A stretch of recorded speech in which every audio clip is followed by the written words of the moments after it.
Opioid nyak me ubat dikena ngenat ke pemedis di sedang-sedang ngagai pemadu pedis.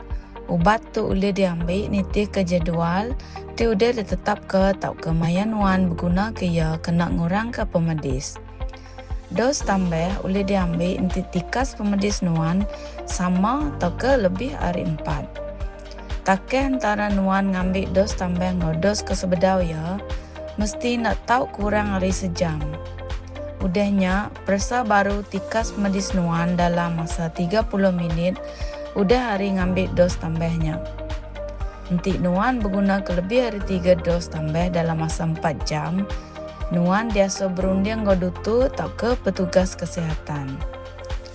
Kesan sampingan opioid kebiasaan nyadinya meh ngantuk, birak sendat atau ke constipation, gatal, muteh, engkual.